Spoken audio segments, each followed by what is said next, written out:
Okay, so we're back and we're getting ready to do the bathroom. And I'm going to start with a vanity sink that I found at modernbathroom.com. And I'll supply the URL in Notepad or something. Very small, if you see right here, it's elevated from the floor. Um, Relatively modern, so our bathroom's not going to be that nice, but we're going to try to make it look nice because it's pretty small.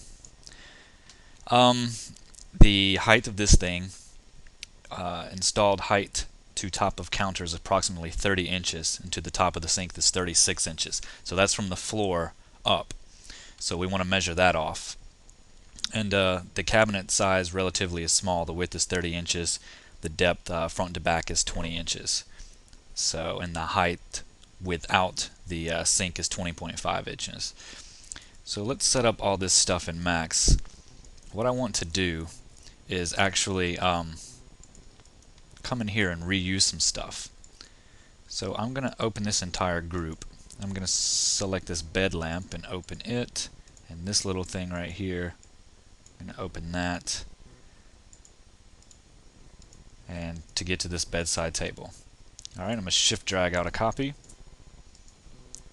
I'm going to detach that. I'm going to take this back, close that whole group. I'm going to select what we just copied and go to Layer Manager and create a new layer out of that. Call it bedrooms or bathroom set. Alright, and then we can hide the bedroom and just get on this layer right here. So in the top view, what I'm going to do is put it roughly in place and actually turn it around too. Turn it around 180 degrees. There we go. Something like that. I'm going to hit Z so I can zoom in on it. And this is the front. This is actually the side of it, even though it says the front view. So first things first, I'm going to make sure I'm zoomed in. I'm going to hit F3 so I can see what I'm doing. F4 to bring up the edges. And I'm actually going to hide the walls because we don't need them right now. So hide those. Zoom in on that. Okay, so from the floor up it is 30 inches. So I'm going to get a tape measure and I'm going to type in 30 inches. Alright, we have that.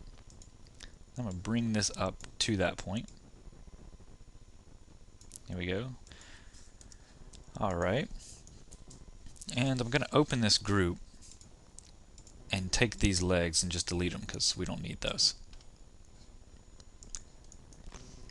Alright, the exact height of the vanity without the sink is 20.5 inches. Alright, so we'll make another one of these and we'll just go down. We'll specify the length to 20.5. Alright, and go down with it, like so. Take this and just roughly adjust those things right there.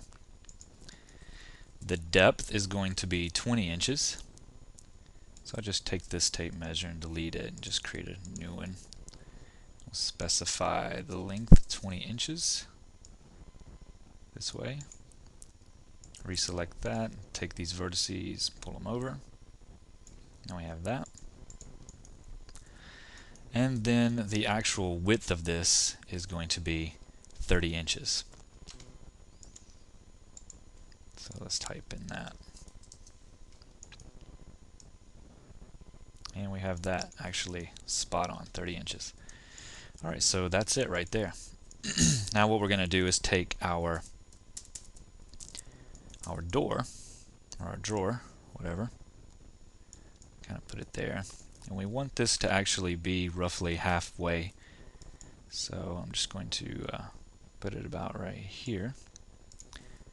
And make a duplicate about right there. So when we look at it, we have something that looks like that.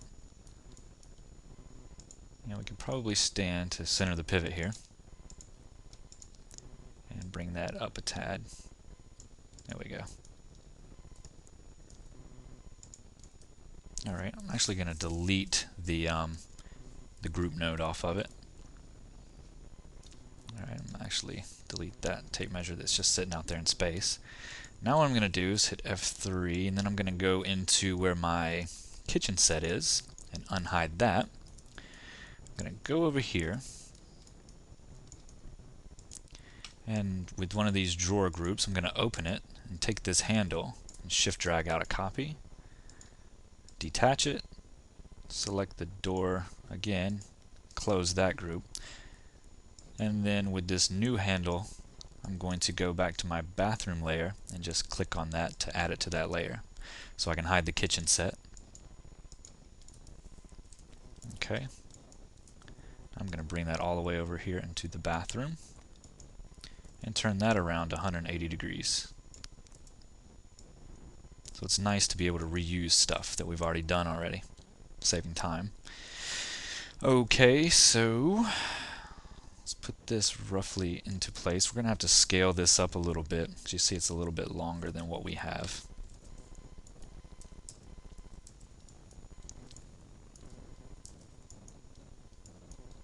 Alright, I'm going to get this here in the middle.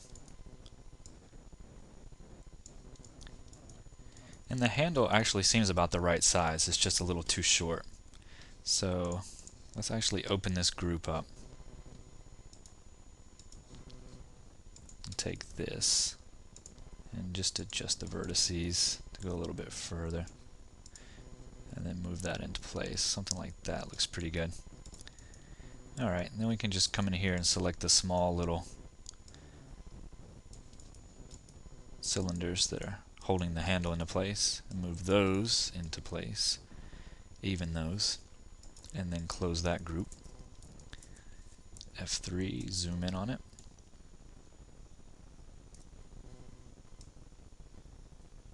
Okay, that looks pretty good. And now what I'm going to do is duplicate that down to here. So now we have two of those. Now before we go any further, I'm going to go ahead and create this sink while we're at it. And to do that, I'm just going to wait for Max to save, and then I'm going to come in here and create a box.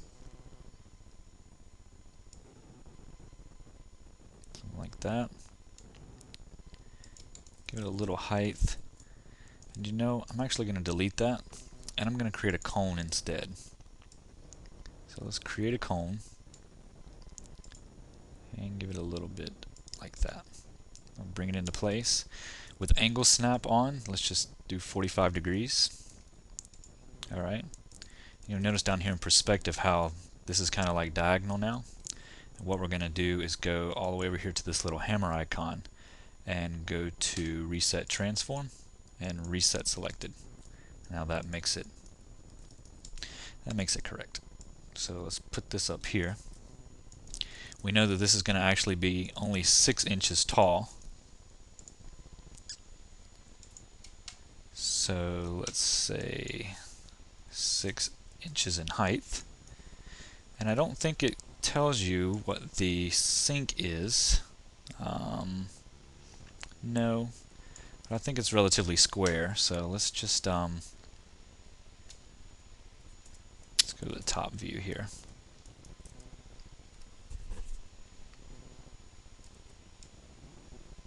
I'm just going to scale it to where it kind of looks right in the picture. It's a little bit less than these handles. If not, the edges actually are about even with the handles right here. So that's about what we have. Okay.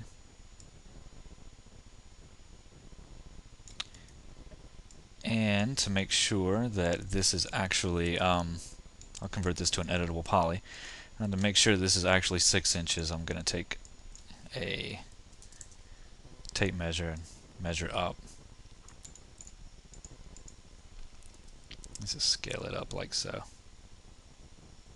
There we go. Now we can take the tape measure and delete that. And we have the starting of our sink. I'm going to make it a gray color. Alright.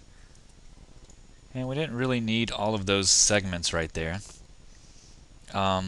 One cool thing about having the segments though is if we go to taper modifier, we can actually like give it a curve like this, and it won't be so you know, rectangular, and give it a little bit of a shape. which I kind of like that, so I'm going to keep that. Convert it to an editable poly. Select this top, inset it just a small bit, like that. Alright, then I'm going to extrude it down just a little bit. Click OK. And then what I'm going to do is basically just start beveling this in.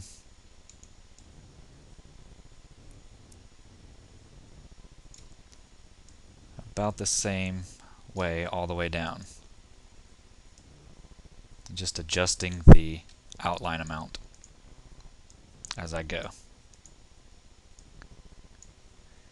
And that should do it. Okay, I'm going to inset that while I'm here. Just a little bit. Click OK. Alright, so if we were to add a turbo smooth to this, you'll see that it kind of rounds it out, which is not what we want. So I'll go back to editable poly here. I'm just going to hit ring select, and I'm going to hit connect with 2, and put the pinch all the way close to the corners, about 90, let's say 95 will do. I'll do the same here. Ring select, connect, 95. Let's do that. We'll go back to turbo smooth and see what we got. Hit F4, and you see now we have our sync. Now the top's a little bit too smooth, so I'll go back here, hit F4. And we kind of want to make sure that we keep this lid, this top part right here. So I'm going to ring select that and do a connect of 2 as well. And take off that a little bit to about 75. And when I go back to turbo smooth, we now have that nice top lid part. And that's that. Okay, so that is the vanity plus the sink all ready to go. And in the next video, what we're going to do is this little faucet right here. So stay tuned.